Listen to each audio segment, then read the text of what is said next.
Invader Zim here with a tutorial for the JU88. The JU88 is one of the most sophisticated bombers in this arsenal and the most versatile, so there's a lot of things to learn about flying the JU88. One of the first things that you can do, and it's available to you if you want to do it, is using the JU88 Bomber Buddy for the IL2 7. I have it on my desktop where I can click up and get to it. I only have one screen, so I don't use this. You have two screens. This is great. I don't like tabbing through screens. But in order to use this, the game has to be booted up and going, or this isn't going to work properly. So if you've tried this in the past and it didn't work, it's because you didn't have the game going in the background. The game must be going in the background to use this. So what you'll do is you'll say, okay, I want to take off from some point and bomb at some point. So in our case, we'll say, okay, we're going to take off from Calais Mark. So we, alright, we've identified that. We're going over here to Manston. Yeah, Manston looks good. Alright, so now we know that. So let's go back to the Bomber Buddy.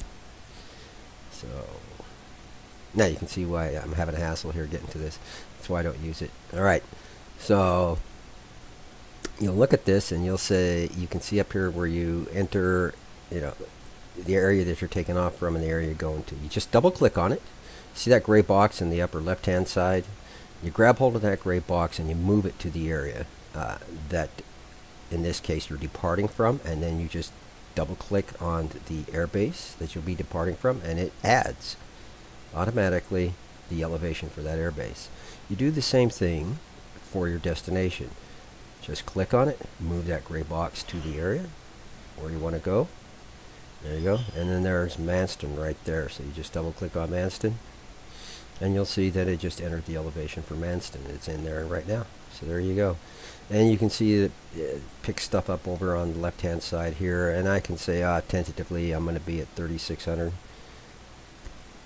meters, and I'll have a tentative airspeed of about 350, 360, something like that. So there it is, 3 whatever. And then you can see your corrections coming in down up here, over here, but it's the bottom lower left hand that you're really interested in. So you can see the corrections down here in the bottom lower left hand, and your airspeed is going to be the same, but your altitude is going to be just a little bit different. And there you can see your altitude correction that you'll enter into the IL2 7, and that's how that works. Again, I don't use this. I use the method written by 1C. I'm making my corrections on my way into target, but this is one way that you can do it. So there it is. If you ever want to use it, you have two screens, etc., and you want to put that up to assist you in your bombing efforts, they have this tool there at the ATAG website. Alright, let's get to the JU87, or excuse me, the JU88. One of the things that you want to do with this airplane is, before you ever get it started, is go in, find your airplane. And if you're a beginner, you're going to want to do this. If you've got experience with it, you don't have to worry about it. But you go into your loadout tab here. You want to remove your front gun, because your front gun obscures your instrumentation. But here you can see your fuel. It's hard. You can't overload this thing. You'll almost never see it go red. But I recommend you don't take 100% fuel, because then it's extremely difficult to take off with, just like the BR-20. So normally around 35, 40, and never in excess of 50% on your fuel loadout. So there all that is right there. So let's get that in, right? And then let's go up here and see. Mine says empty because I have my front gun removed, so I can see my instrumentation. If you leave that gun in, it's going to make it difficult for you to see your ATA and your RPM. So that looks good. Guns, you can leave the default. You can mess around with the type of ammunition. Make sure you have your low-level fuse set. I always use low-level fuses because they always go off from high altitude, and if you get shot down near the target, you can still dive on the target and have your bombs go off as you're dive bombing the target. So I always take the low-level fuse. Alright, so here we are. We're in the cockpit of this thing. Notice as soon as you hop in, your compasses, they're actually rolling around to where they should be. Don't mess with these compasses right out of the gate. I'm going to show you again the Zim way of doing things. You can follow the book method, but I don't like to do that because it seems overly complicated to me. There is your directional gyro and your course setter right there. Here's your directional compass, okay? So you need to know where this is. One of the things I want you to do here is the way we're going to zero this, kind of like in the Blenheim and JU88, is basically the same method. So make sure that your gyro is working. So you can see it reading out over there as I move it around. There's my directional gyro. It's working fine. Alright, so there it is. Let's move to the bomber's position. You can see that I got the front gun removed. So remember I said here's ATA and RPM right there. With that front gun in, it's very difficult to see ATA and RPM. You need to know where those two are. There's always a balancing function. That's why you want to get that gun out of the way. Alright, let's discuss the bomb sight a little bit before we do anything else up here on the instrument panel. So you hop into the bombardier's position and you're looking through the bomb sight. So again, I have this on my HOTA, my lean to gun sight. You lean to gun sight, and this is what it looks like on the ground. You won't see the reticle or anything while you're on the ground. A gyro spins up once you take off, and all that stuff pops in. You'll see it. So here you want to make sure that everything works. So make sure that you can adjust your bomb sight altitude and your bomb sight elevation, or excuse me, your bomb sight altitude and your bomb sight speed. And also make sure you can move your bomb sight up and down. These are control 7, control 1, control 9, control 3, control 8, control 2 for me. Also make sure your automation works. I use control 5 for that. You can follow Chuck Owl's recommendation and it works just as well. Whatever you're most comfortable with, just set it up so you know where your key commands are. And if you saw Chuck Owl's wonderful guide, that'll get you set up so you can use this. So if you haven't downloaded that PDF yet, take a look at it. So yeah, make sure your bomb bay door is open. Make sure your bomb bay door is closed. These are all functions that you can see over there in the blue, and you want to make sure you have that information box up there because it's critical for this bombing portion.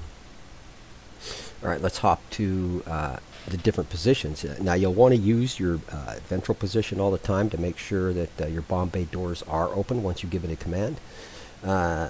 With those recent TF patches, this is one-touch operation. It used to be a hold for 15 seconds before I patched, and now it's a one-touch. But I don't know if you're patched or not, so go into the cockpit or just use your bomb bay door open key and open and close them to make sure that they are opening and closing.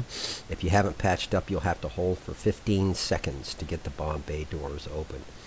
And you can also see your bombs there. One way to check if your bomb bay doors are open and or if your bomb's away is hop back into the ventral gunner and take a look. You'll be able to see whether your bombs are away or not because they'll no longer be on the wings. So that's something you can do from this position. Alright, so you're going to want to do that. Check it out, make sure those bomb bay doors are opening and closing.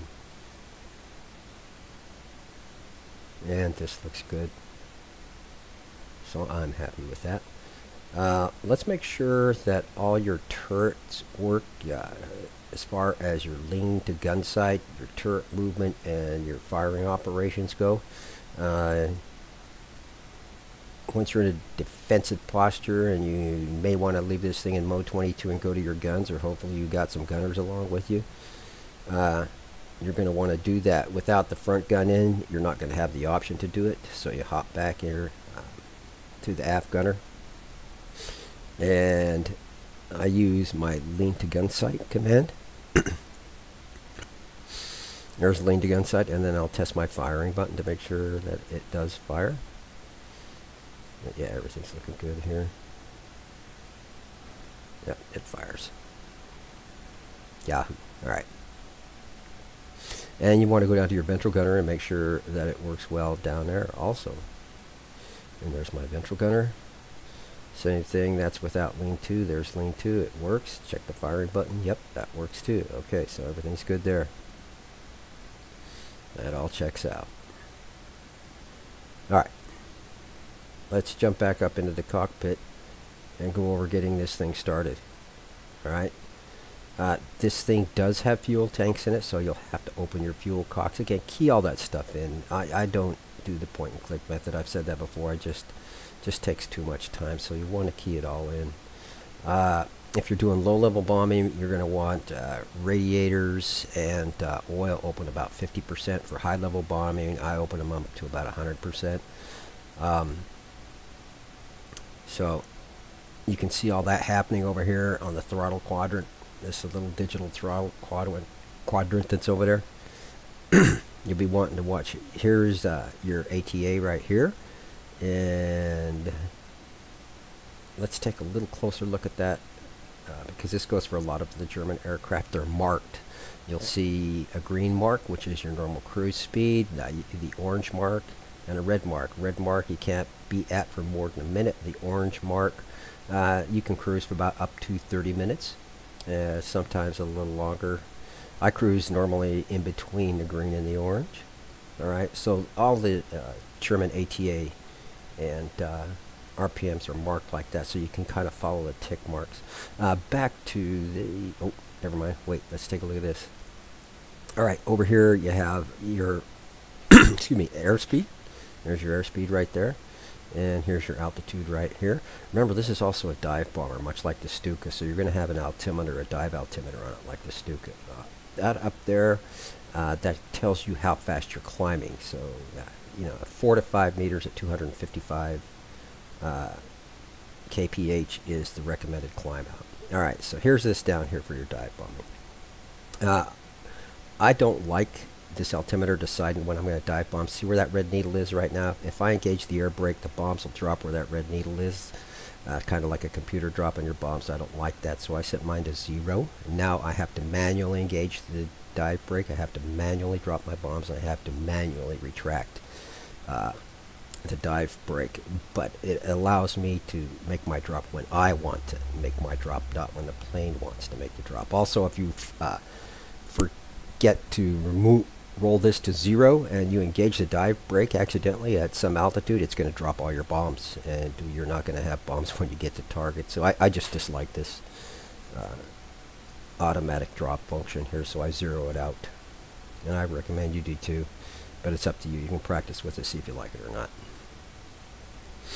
So there we go, altitude, dive brake, rate of climb, compass, all that ATA, RPM. Alright, so there we go. We've covered that. Here's your water temps down here.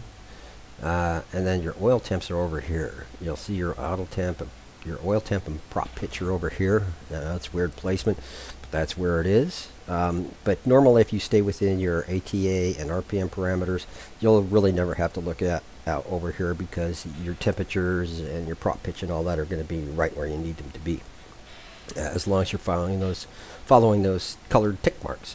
That's another reason why you want to be able to view those tick marks.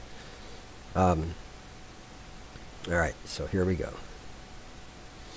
We'll probably do some low-level bombing here. So, you know, you can see I'm running up to 100% here, but I'm going to change my mind here. And also, this quadrant over here, you can see that it reads out over in that quadrant as well. Also check your throttle to make sure it works, that your prop pitch is working. So there we go. See, I'm moving it back down to 50% here. I'm going to get my rads back down to 50% on both engine 1 and engine 2. So make sure you have all that set up. And again, you can see it reading out on the left-hand side over there. The reason I mentioned the superchargers is make sure that you have your superchargers keyed, because even with Track IR, you can't see the supercharger, turbocharger handle to engage them. You won't be able to get to it. So have those keyed in, or you could find yourself in a lot of trouble. You can set them for to the on position during takeoff. They really don't kick in until about 1.2 kilometers. So it's a no never mind while you're on the ground, so you can go ahead and set them or turn them on. Alright, so there's everything working right there. Alright, looks good. Now,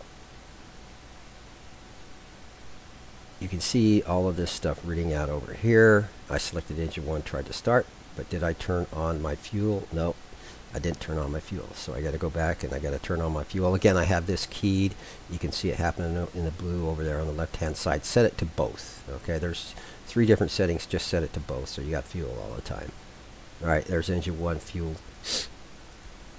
Now let's try that start procedure again and start. You can see there she goes, and let's do the same thing. We'll select engine 2 and get engine 2 going. We got fuel to both, from both, running to engine number 2. There goes number 2. We're fine. Alright, just like with a Blenheim or any other twin engine aircraft, you want to now select both engines. Alright, so you can see all that happening over there on the left hand side. So selecting to both. Alright, when you're gonna now I have my chocks in while I'm doing it. If you have not set a chocks in key, set a chocks in key. You want to start with the chocks in. When you're ready to taxi, you can run it up to about 20. I run it up to about 20 to just get the plane rolling, and then taxi, roll it quickly back to around it's between 6 and 8%. I find that if I taxi at 8%, I never need to use the tail wheel lock, and it's difficult to use a tail wheel lock anyway. If you use a tail wheel lock, you're not going to have any left and right motion, or a lot of it, in your aircraft. So I just recommend taxiing around 8% and not worry about it, and you have great control as long as you're taxiing at about 8%. Don't worry if the plane sometimes spins around in a circle. Sometimes we get in a hurry, and that happens to us all. So we'll just go up here and we'll line up on the runway. And we'll put our chocks in once we get our lineup. Now with the JU88, I recommend you do the static takeoff, which means we're going to spin our engines up or wind our engines up just as far as we can get them, as far as throttle and boost go to make the takeoff. Takeoff is recommended around 180 kph. It'll start to lift by itself. Make sure you have a long runway. You need a long runway, but right around, it'll say 160. For some reason, it never gets to 180. It starts bouncing around. Once it gets to 160, it'll start lifting off all by itself. And if you have a long enough runway, you shouldn't have to apply much, if any, whatsoever back pressure at all. This thing will lift itself up off the ground, particularly if you have a light fuel load. You can see my kph coming up right there.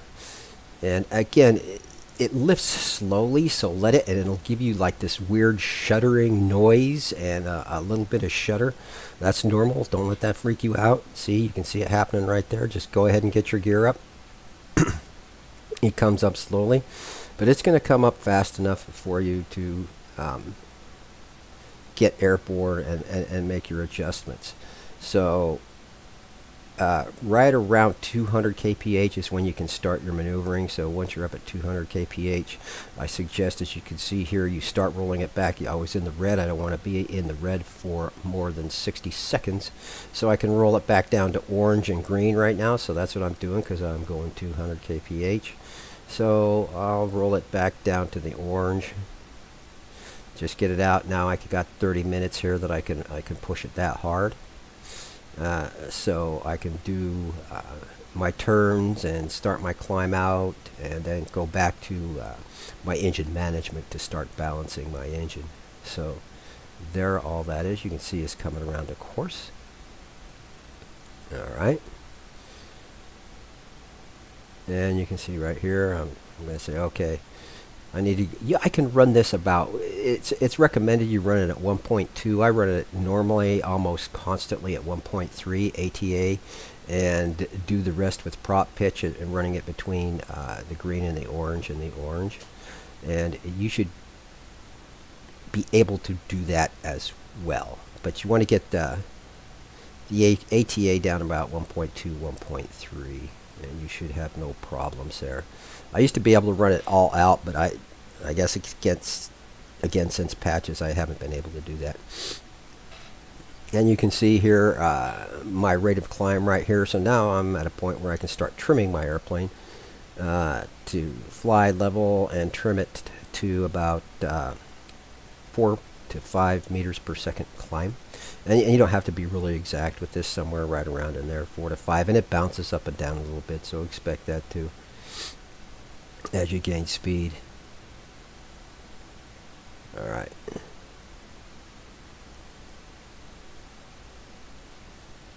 And you can see here I go back to my engine management. That's why you don't want that gun in there. You want to be able to see these so you can apply this engine management stuff.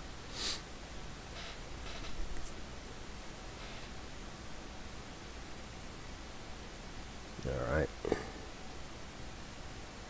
This is pretty good. Like I said, it bounces up and down, but this is pretty good. So I'm gonna leave it here. Okay. We're fine. Okay. Now let's go back over here and talk about the course setter, directional gyro, and your compass. I use the dash compass because it's a quick and easy reference to look at. The tip of the little airplane icon on there is always facing the true direction if you left it alone, and so that's a quick reference for you. The course setter, it doesn't matter really what the course setter says. That's the bottom portion of that gauge. Just ignore that. What you're really concerned with is the top portion, which is the directional gyro. Basically, to put this thing on course, you're just going to match the directional gyro to whatever the course setter says. It doesn't matter if it's wrong, right, indifferent. Just match it and engage your autopilot. This is similar to zeroing it on the BR20 or the Blenheim. Just match them. It's just a matching game. So you just match it up. That's the top directional gyro with whatever it says. Ignore the number on the bottom, okay? If you're going any course whatsoever, once you're matched, you'll continue to follow that course. So don't let the numbers freak you out. As long as they're matched, you're going to be fine. So see, now I can engage my autopilot, and there we go. I see it's flying course. Okay, and at this point now, I can go back to engine management and trimming my plane for my best climb out. And if I'm flying in formation, I can use directional gyro and elevator up and down to set myself to a proper position in the formation, and that's how I fly it for a formation. And that should pretty much do it for getting onto a course and getting yourself going in some direction. Now, we said we're going to Manston, and I said, okay, let's go to Manston. And then I got up here to Manston, and I found out I'm not going to be able to get a good bombing line up on Manston. So, again, I'm using directional gyro to move the airplane to another target, any target somewhere here on the coast.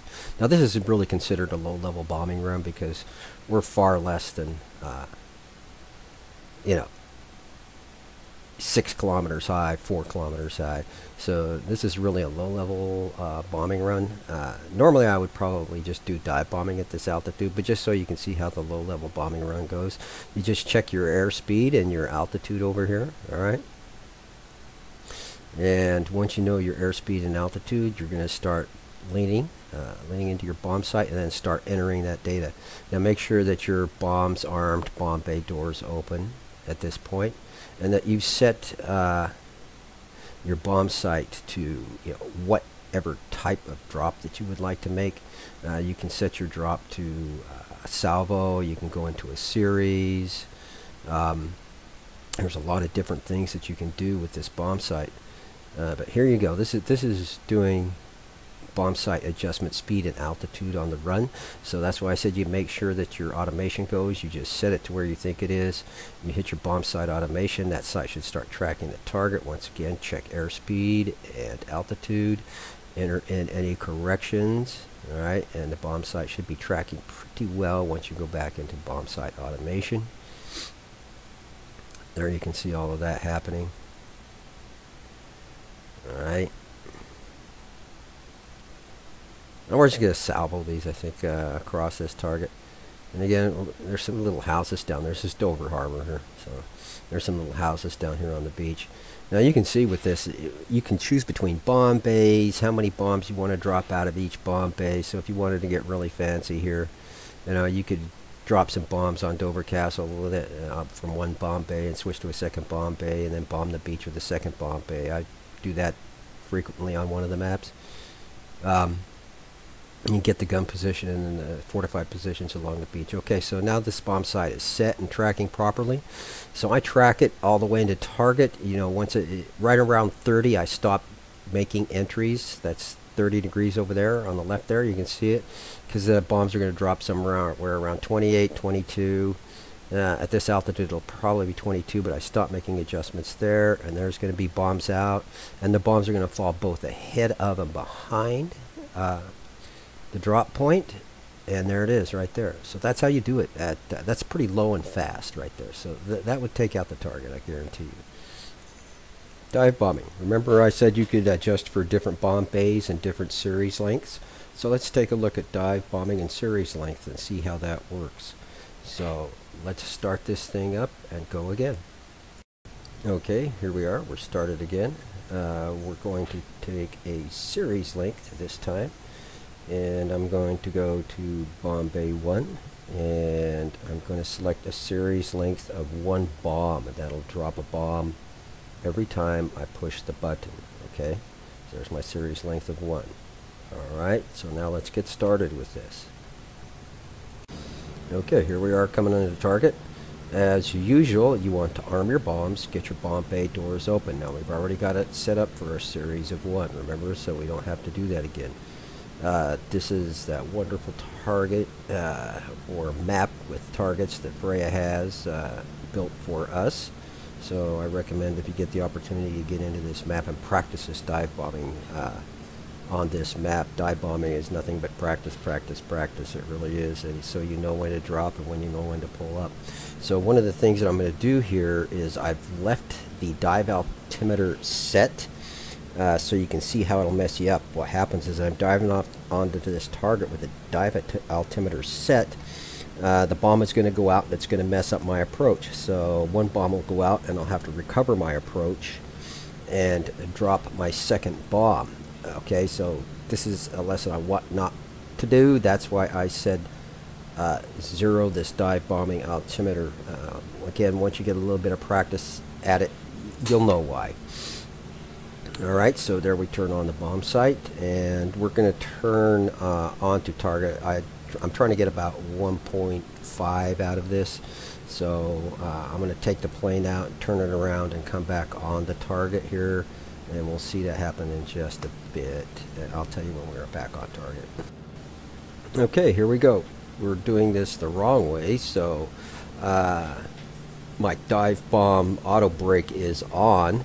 And I'll show you how to recover from it. If you don't dump all your bombs, you can still recover from it, but this little jump that you're going to see is going to be the plane dive brake coming back on. Don't worry about that. If the dive brake pulls back on, you just continue your dive without the dive brake. This low, you really don't need the dive brake. In future runs, we're not even going to do the dive brake.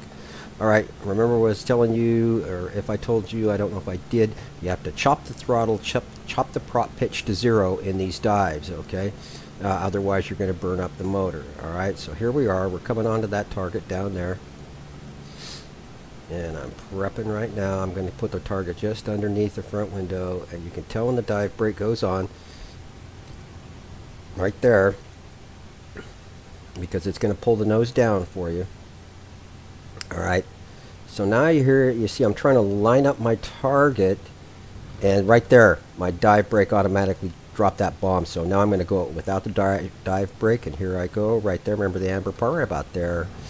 Blew that one a little bit. See, that's going to mess up your bomb run. So don't do it that way. Alright.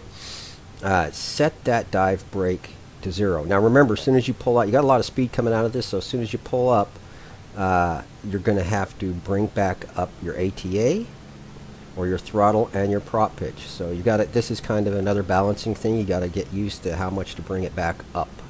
All right, so you're recovering from the dive. Try and get the ATA back to 1.2, 1.3. Throttle maybe just a little bit above the green. or excuse me, RPM with using the prop pitch a little bit back up into the green. Try and keep your airspeed up. It's okay if you drop below 200 miles per hour, but or 200 kph, but make sure you got enough room to recover from it. All right, so here we go. We're going to go ahead and turn this thing around, and I'm zeroing out that no good for nothing automatic dive brake, automatic bomb drop thing. I told you that I just don't like it because it messes up the bomb drop. Then once you get practice at this, you'll know when to pull up, so you kind of don't really need it, and it's going to mess you up. All right, so here we are. We're coming back onto target, and you can see that all of these bombs you'll see here in a minute hit close enough into the bull's eye. I mean, they might not land right on top of the vehicle, but they land close enough to take it out. So if it can take out a single truck, it can take out anything. You can imagine if you're doing a series of 3, doing this on a ship and running from front to back, you're going to drop the bomb. The first one might drop in front of the ship. The second one's going to be on the ship. Probably the third one, or even if it goes behind the ship, you get at least one bomb on. With 18 bombs in the front bomb bay and 10 in the second bomb bay too, you can take out 20 ships in no time. All right, here we are coming back on the target. I'm trying to get us back up to altitude. I turned off that that automatic bomb drop altimeter. So now this requires me to activate the dive brake on manually, do the dive, drop the bomb, and retract the dive brake manually, and then turn around and then reset my prop pitch and ATA. So you're busy in these low-level dive bombs. All right, there I've engaged my dive brake, coming down on the target. Like this, remember it's that amber point now is my bomb drop. So there, and I pull up, and I got a lot of speed you can see in this dive, so I can pull up, and that gives me enough time to go ahead and run my prop pitch and ATA back up, and I can drop a little bit below 200, but not too much, or she's going to stall. So you got to kind of either level out or roll around real hard and go back into another dive to recover it. You'll see that in just a second here. But that was a pretty good dive run, and you'll see that here when we roll back around on that target. Okay, here we go. We're rolling back around on that target. You know, doing a little editing so you don't got to sit through all of this. Trying to keep this as short as I possibly can.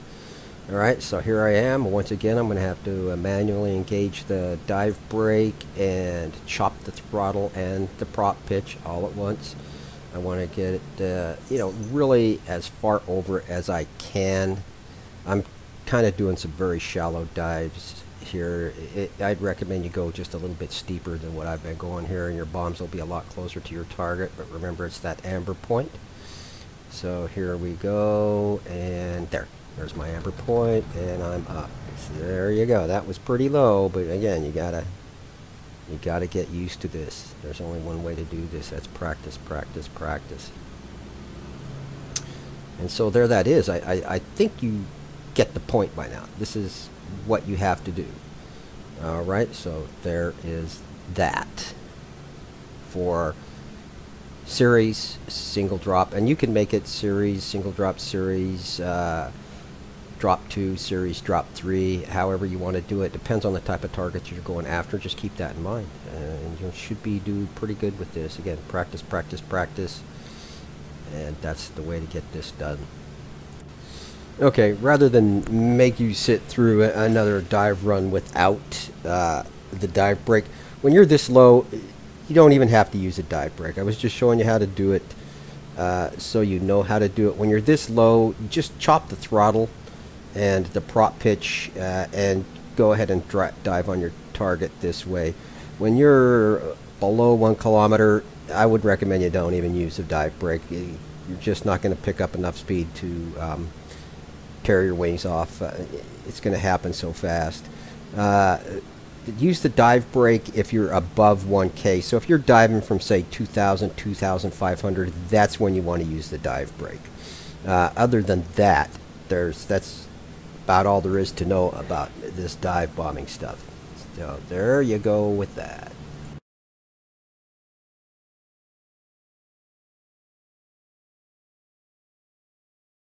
Okay, let's do a larger series this time, okay?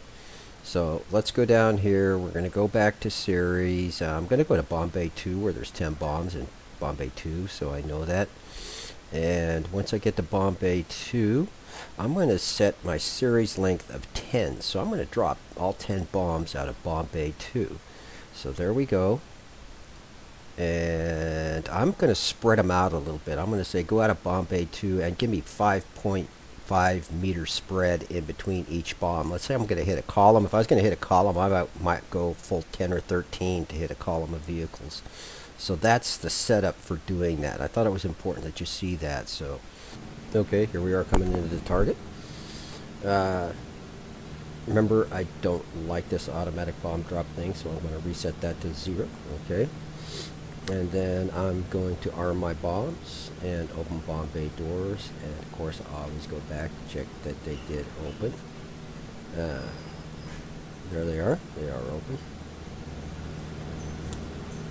So now we're coming into target. Now we're at about 2 kilometers here, so I am going to use a dive brake with this one. So once we get up on target, I'm going to go into a little steeper dive. I'm going to engage the dive brake and drop this spread of bombs onto that little vehicle down there in the target area. Remember, once I start this dive, I chop the throttle, roll the prop pitch back to 0 so I don't over rev the engines. And here's this dive. Yeah, that's good. Remember, I'm going to line it up on the amber. Alright. Just a little bit coming up on the amber. There it is. I like that. And out. And we're back up. And remember, got to bring back the throttle and the ATA and the prop pitch and get everything balanced out. And we can roll it around pretty hard this time and take a look at how well we did with that. If that was a column, that would have easily taken out that entire column. So that's how that works. So I think you get the idea here. Yeah, look at that. That's exactly how you want to do it. We can see we're a little bit off on that, but that's still great. All right, moving on.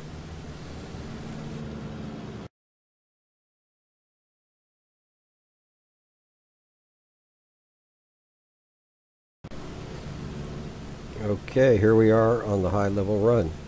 Now if you remember what I was saying before, you move your cursor over here. This is just a matching game. You just match up whatever course you're on. Just match the number on the course setter and the directional gyro. That's all you have to do is match them up. And you're on your way. So and then right after that, so you can see where I'm just kind of moving things around here. And then once I got them matched up, I can go ahead and set my autopilot. And there you see that happening right there. So it was just a match. That's all there was to that.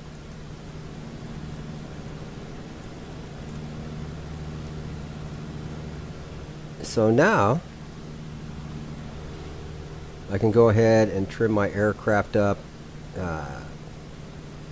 for my proper climb out speed. Remember we said proper climb out will be about 250 kph at 4 to 5 meters per second rate of climb.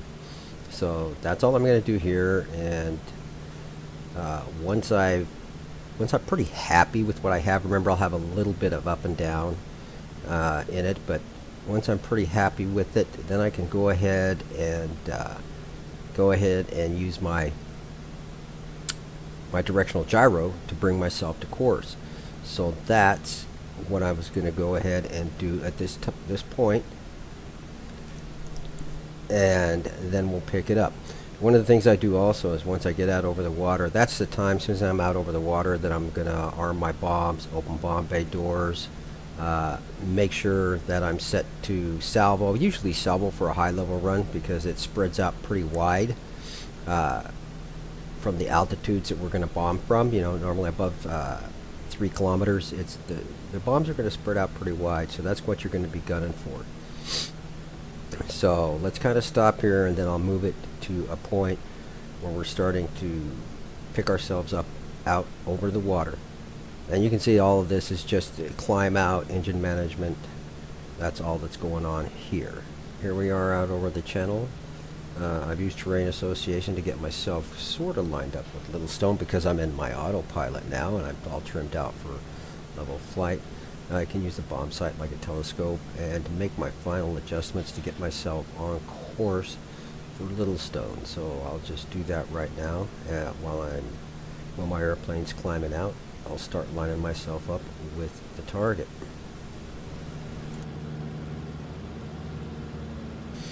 Okay, well, we're pretty well lined up on target. We're coming in, and you saw all that happen there. And we're at about good bombing altitude right about here. So right about in here, I'm going to engage my mode 22. You'll see that in mode 22, there's a little bouncing up and down in the airplane, but that's okay. Once you're in mode 22, the very first thing you got to do is you got to drop your RPM and your ATA because you're going to hear the engines want to race away from you, okay? So you're going to have to drop back that 8 RPM and ATA and get those engines balanced back out for the bomb run, alright? So you're watching your speed and your altitude here. So this becomes something, a practical thing where you have to listen to your RPM, and every time you hear your RPM start running up, you got to balance it back down into the green as you're coming on a target. And that looks pretty good. So now, once I've done that, the bomb sight, of course, is now looking too far down, so I'm going to have to raise it back up and do my final lineup on my target. So now I'm in mode 22 and I'm coming on to target. So I am going to do my very final lineup here, and once I'm on my target here, I can go ahead and go into bomb sight automation mode, and I can make my adjustments while in automation mode. It doesn't hurt anything until you're almost on target. But while you're off target here, you want to, you can do all of your bomb sight adjustments in bomb sight automation mode. And it's actually recommended in the 1C way, because what you're doing is as you're setting your speed and your altitude, you're getting less and less drift in the bomb sight as you come in. So that's what you're doing. That's instead of using like the LOFA 7 thing, to either guesstimate or get speed and altitude on the way in, you're actually self-correcting on the way in. So that's the way I do it, and it works out pretty well for me, as you'll see here in just a bit. So same thing here, speed, altitude, final course corrections. I'm always checking my RPM. I am checking my RPM and my ATA, and I'm also checking my speed and altitude all the time, so I can start pushing it, pushing all this data into the bomb sight to get it corrected as it's coming on target.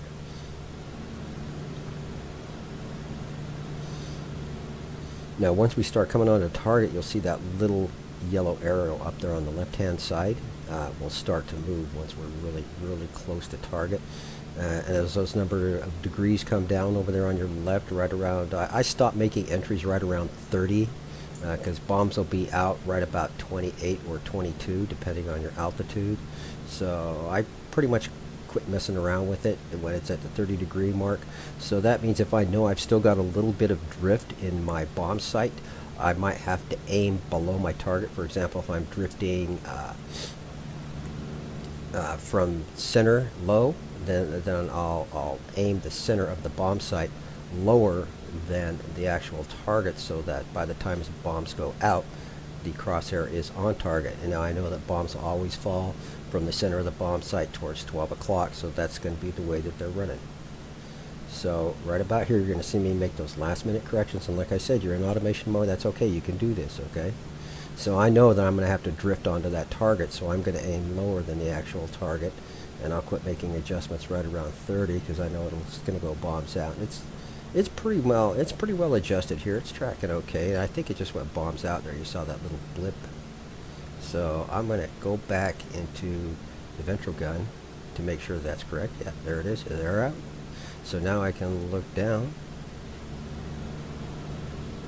And let me see if I can zoom on this. So really, because it does spread them out, I'll probably have some, you know, just before the runway, some across the runway, and the rest will run, you know, out towards the end of the runway.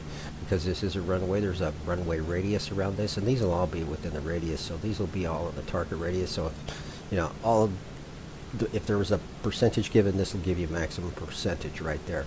I should have, you know, maybe aimed a little lower, and I could have ensured that, but I guarantee you that would have given you all the percentage points possible for one JU88 on that long run. So that's how you do that. And then, you know, after this point, you're just going to pop back up into the pilot's position, take it out of mode 22, do a 180-degree about face, and turn around and trying to get the heck out of there. Sometimes once I'm around 182, I'll re-engage mode 22 and then see how much speed I can get out of mode 22 back towards France. I might do that. If I'm being pursued, I might pick up a shallow dive so I can gain some speed. And when I say shallow, I mean very shallow, just shallow enough to give me some speed back in towards France. You know, if you're going to do something like that, you might want to just engage at the course autopilot and then trim it so it's just slightly nose down going towards France. So you're picking up speed as you're going in, watching your ATA and your RPM all the way in, just to get away from the spitties and the hurries that will probably be chasing you. One thing that I didn't note here, and I want to note now, let's say if I came into that target and I was only going to drop one bomb bay on that target and then go for another target. So I could have selected series bomb bay 1s, or bomb bay 1, yeah, and said 18 bombs and dropped 18 bombs on that target. They would have dropped automatically. So once that was done, I would have turned off my bomb site automation. You have to turn off your bomb site automation. Let's say you want to go for another target after you make that drop because nobody's after you, so you're going to turn and you're going to go up to what's next up there, limp, I think. So you want to go up and drop the rest of your bombs on limp. You need to turn off your bomb site automation before you change your bomb bay. If you don't, when you change your bomb bay, your bomb site's already going to be past 30 and your bombs are going to fall away and you're not going to have any bombs to drop on limp. So as soon as you get bombs out, turn off your bomb site automation and raise your bomb site again so that you could basically start over from the top. From 12 o'clock, let's say if the bombs go out, if let's say 0 is at the center of your target and 12 o'clock is at the top of your target, move the bomb site back up to 12 o'clock so you can re-engage the bomb site automation and then track your target back down again with all your speed and altitude adjustment for your second target, so you don't lose all your bombs. So that's how you would do that if you were going to use bomb site automation on 2 separate drops. But like I said, turn off the bomb site automation and readjust the bomb site, or you'll lose all your bombs. You won't have any when you get there. So that's a pretty important point. And with that, I think you got everything you need to know about bombing with the JU88. So good luck up there, and I hope you got something out of 35, 40, 50 minutes as this took. All right, thanks a lot, fellas. See you later.